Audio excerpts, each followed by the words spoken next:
Greetings, fellow explorers, traders, pirates, and travelers of the Atlas Path. On this channel, I discuss the factions that build, design, and engineer the worlds we explore in our games, movies, and stories. If you're interested in seeing more of that, hit subscribe. Today, I'm going to dive into No Man's Sky and talk about how crafting shapes our journey through the stars. I've spoken about No Man's Sky in the past, and I'd like to expand on that today. As a warning, the following video does contain spoilers for the story of No Man's Sky. Alright, let's get into it. No space can truly be said to be empty. The vast ocean of stars and planets, too many to count in 100 lifetimes, speeds past as we wait to set foot in a new galaxy, to begin a new adventure. When we wake and our visor clears, alarms blare around us and red lights flash. Slowly, systems begin to come back online and we step from the shadow of our smoking vessel. Maybe there's sun on the horizon, or a scorching desert in every direction. Maybe toxic fog surrounds us. Maybe the ground is frozen and snow-covered trees sway in the chill wind. Perhaps we were lucky and lush forests and green plains stretched before us to the sparkling sea, though even the most inviting land can host deadly monsters. Can you hear their footfalls thundering in the distance? Sparks spit from our downed ship. We don't remember the crash nor what occurred to bring us here. Only blackness and a tunnel of stars and light. Our suit is intact, though many of our systems will need to be repaired.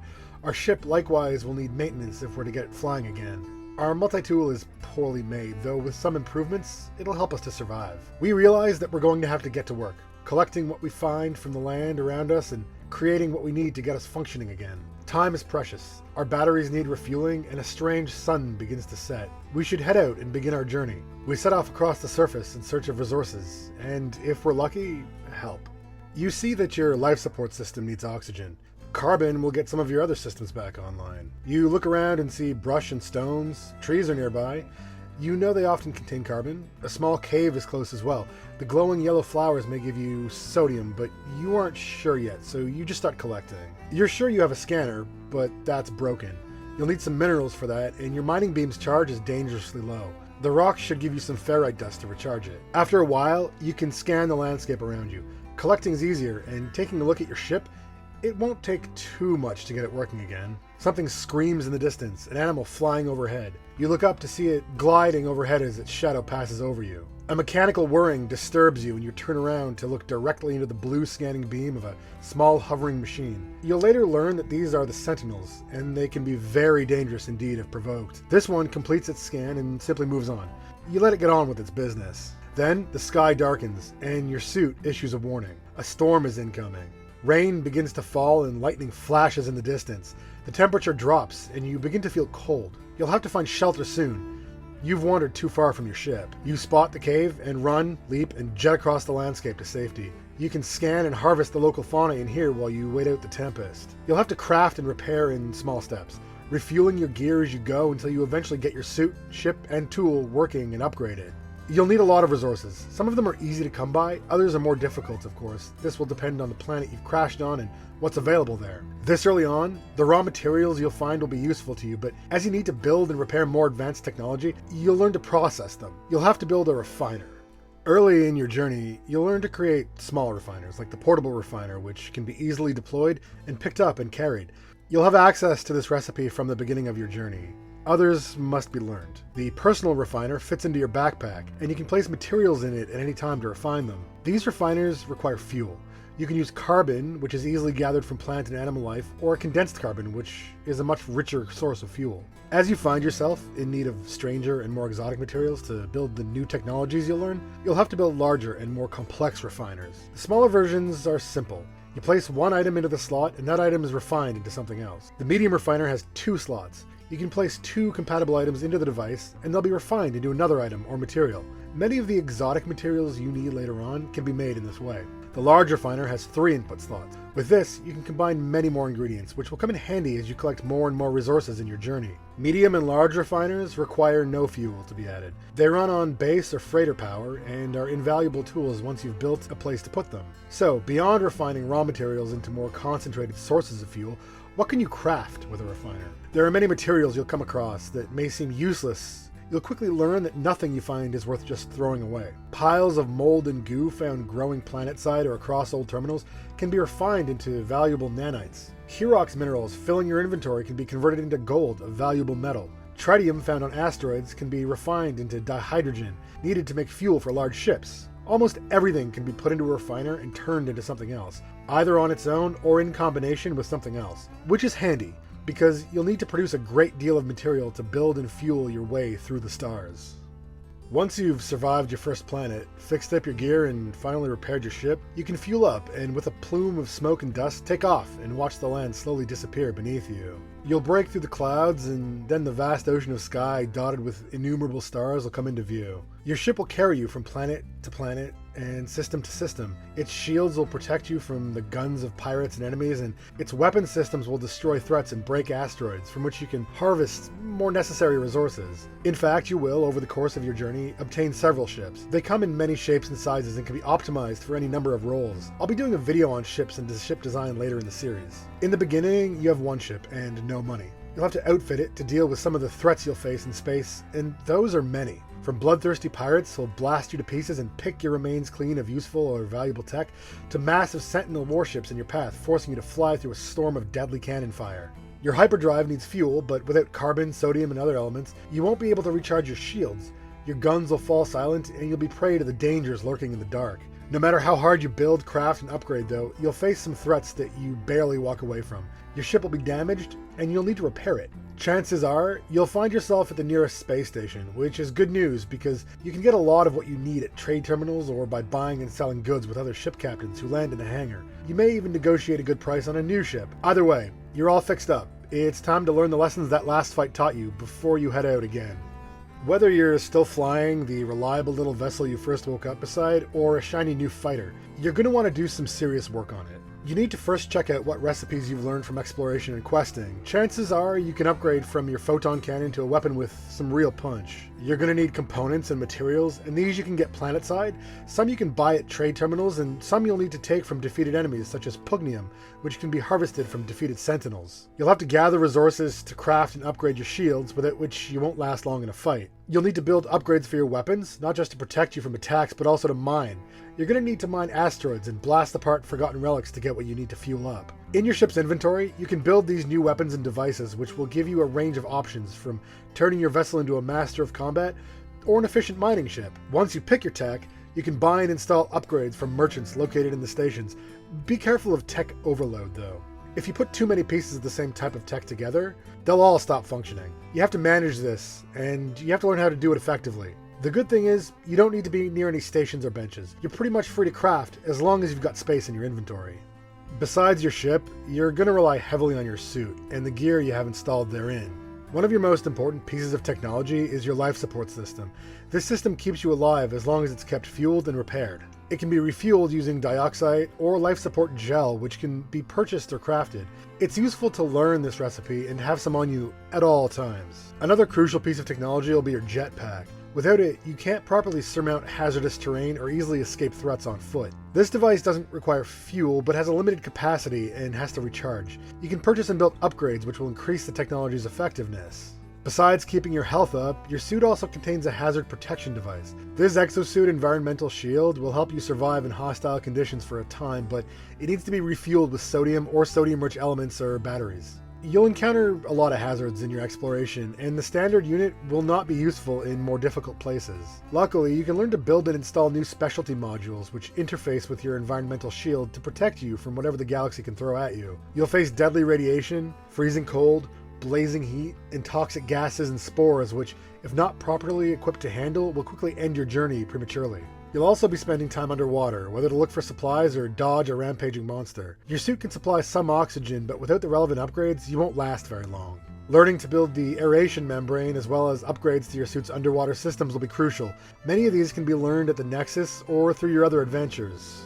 You'll need to learn and build hazmat gauntlets, a device which allows you to handle hazardous materials. Without this, you'll be stuck on a planet with the material you need in sight but unable to reach it. You'll run into other denizens of the galaxy here too, from the warlike Vy'keen to the inquisitive Korvax. You'll need their help, but without the ability to communicate, you'll be unable to request it, and you may run into trouble if you look at a Vy'keen soldier the wrong way and can't explain yourself. You'll discover strange and mysterious new devices like the Remembrance or the Starseed, which will require some rare materials to craft. It's important when crafting technology to ensure that you place them in the right configuration of slots. If you place an upgrade to a device in an adjacent space to the device, it'll link and increase the system's effectiveness. If they're separate, they'll not work as well. Your inventory will eventually be much larger than when you started your journey.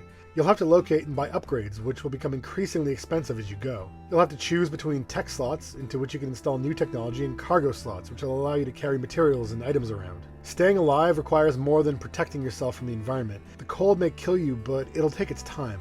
It has all the time in the world. There are beings in the universe who will want you dead much more quickly. They're probably pretty busy. Your multi-tool is multi for a reason. It's not just good for extracting resources, it's good for blasting your enemies to dust and blowing open sealed doors and containers. You can own several of these devices, so it's wise to have several optimized for specific tasks. You'll want a mining tool and a digging tool, and of course, you'll want a weapon for when things get tense and diplomacy won't quite do the trick. You can learn and install all kinds of weapons on a tool that'll be useful. Your mining beam will do some damage, but you'll soon want to upgrade to something with a little more power. The Scatter Blaster and Pulse Splitter will give you a weapon with a wide spread, while the Blaze Javelin deals a precise beam of fire to a single target. The Neutron Cannon is another method entirely, and it'll launch explosive fire at a target, which can be handy in a tough situation. There are also your cannon and grenade devices, which can damage not only hostile targets, but also blow holes in the ground to change the terrain or escape through rock and dirt quickly when time is running out. There are several non-lethal devices which can be learned and installed as well, such as the Scanner, mentioned previously, and the Terrain Manipulator, which allows you to really mess with the rock and stone around you. The Cloaking device will camouflage you from your enemies, and if you feel like a relaxing day at sea, the Fishing Rig will let you catch fish. These technologies don't operate without a cost though, and while some can be refueled with raw materials or refined ingredients, some require ammunition. So you've landed on a planet and fought your way through hostile Sentinel patrols. You've blasted open bunker doors with explosives to get at the new technology inside. And now, you're about to mine through a massive deposit of metal to sell at the trade terminal on the station. You activate your tool, but nothing happens. No mining beam. The drones are sneaking up behind you and you turn to fire, but nothing comes out. You've used all your bombs and your cannon's empty. You really should have brought some ammunition. Your mining beam and terrain manipulator will slowly run down and need recharging. The mining beam will require carbon or condensed carbon. This is easy enough to find in the environment from trees and other plants or from minerals on the ground. The terrain manipulator can be recharged with ferrite and silica, easily obtainable resources found in dirt and rocks on basically every planet. Your small guns, such as the Bolt Caster, Pulse Splitter, and Scatter Blaster, require that you learn and craft projectile ammunition from ferrite dust. It won't take long to fill your inventory with enough ammunition that you never run out, which you really should have done before you got into this pickle. Devices like your Paralysis Mortar, which fires stun grenades, require plasma to use, which has to be crafted. By now, you've likely learned your lesson and are strapped with ammo and some basic elements at all times. Your ship is fixed up, and you probably have a better one than the one you started with. And after a lengthy battle, you finally buy yourself a freighter. Your freighter is like any of your other pieces of equipment. It has some basic technology installed, but it can be upgraded, and you'll want to learn some of these upgrades fairly quickly so you can get to exploring and building more effectively. These bits of tech are much bigger and often require many more resources than smaller upgrades to your tool or ship. Some freighter upgrades also require specialized salvaged frigate modules to install, which have to be earned from fleet missions or discovered in derelict freighters, looted from abandoned and crashed vessels or buildings, or awarded for completing dangerous missions from space stations.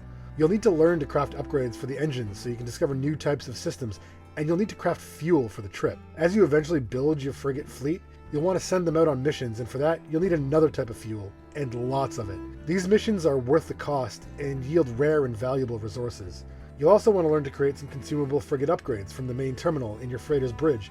These will increase the effectiveness of frigates sent out on missions.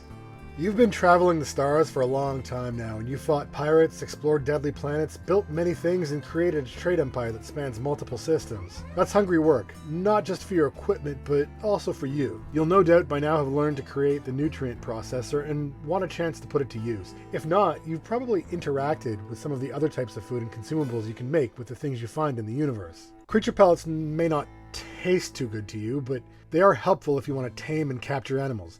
Even if you don't, They can be fed to creatures who will help you find valuable resources planetside or will produce, well, Fecium, which, while smelly, can be refined into some other useful materials. You can create food for yourself too, however, and while your suit works tirelessly to keep you alive, you can still benefit from eating these items. Some will increase your health, others will increase your boost ability with your jetpack.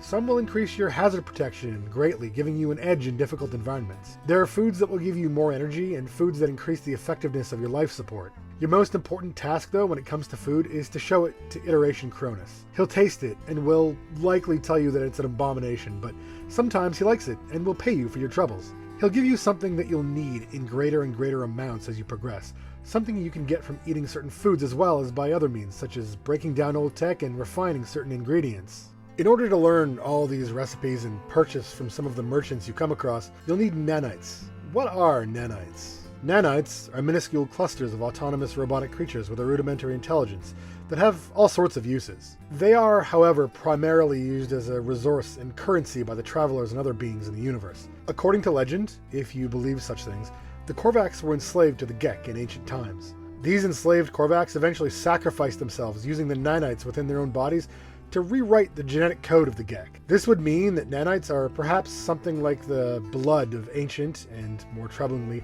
still living Korvax, meaning that we're using their blood or parts of their body as currency, which is, at the very least, a strange thought. Anyway, there isn't time to dwell on it. We need upgrades so we can fight pirates. While many of the technology modules that you need to upgrade your ship, tools, and vehicles can be purchased from merchants aboard the space stations you find in most systems, these often still require that you learn recipes to craft the technology that they act as upgrades for. You can learn technology blueprints through quests, exploration, puzzles, combat, and other challenges. As you increase your knowledge, you learn to create amazing new items that you can use to help you in your journey. After you discover the Nexus, a trade hub filled with others like yourself, as well as many beings from across the stars, you'll find a room filled with iterators and computer modules, which, when accessed, will sell you brand new technologies. These require nanites, and some are quite expensive. You'll find new building recipes to allow you to make much bigger and better bases and outposts. These require a different currency, which I'll get into in another video. You'll find new types of ship weapons and drive modules, which will give you an edge in space, both in and out of combat. You'll discover new types of engines for your vehicles, allowing you to mine and explore much further than you did before. You'll get new suit modules and more weapons and upgrades for your multi-tool. This hub is where you'll learn so much of the technology that'll see you through your journeys, and all, or most of it, will cost you nanites. Thousands and thousands of nanites. Freighter upgrades are available from the upgrade control module on your freighter's bridge. Some of these require special technology to create, while others also require nanites. Nanites seem to be everywhere, and given what they are, that's perhaps unsettling? You'll cross vast oceans of space in your travels and set foot on places no explorer has ever seen before. You'll discover huge cities and settlements built by others such as yourself, and maybe build such a place yourself in time. If you're lucky, you'll find a bunch of paradise worlds with no problems and really chill sentinels. If not, you'll be at war with the environment, the animals, the sentinels, and when you finally get a break, the pirates up in space. You'll need to have your gear in top shape, upgraded, optimized, looking cool. Your adventures will be fun, but dangerous. And if you learn how to use what the galaxy can give you wisely, you can build yourself up from a broken survivor to one of the greatest explorers the galaxy has ever seen. You can create an empire of trade spanning wide swaths of space, or take things in a different direction and become a pirate lord, hoarding stolen treasure. You can take the Atlas path and discover the secrets behind the universe, or fight a war against the Sentinels from system to system. Your possibilities are endless. Just don't get eaten by an angry dinosaur before you get off your first planet. Well, that's my deep dive into the crafting system of No Man's Sky. I want to thank you all for watching. I appreciate everyone who sticks around, especially to the end. I hope it's been informative and interesting. If you liked the video, please hit like. And if you don't want spacefarers using your ancestors' blood for currency, hit subscribe. If you want to discuss the video or think I missed something, let me know in the comments down below. Oh, and before you go, I want to give a shout out to my patrons who help support the channel. Our $10 patron is Watuki at the artisan level. If you want to get your name in the credits, head on over and sign up. The Patreon link is in the description. You'll get access to an exclusive Discord and some exclusive art and stories that you can use or discuss and contribute to. And remember, always keep your ammo full and your shields charged. Alright, thanks everyone. Bye, Internet.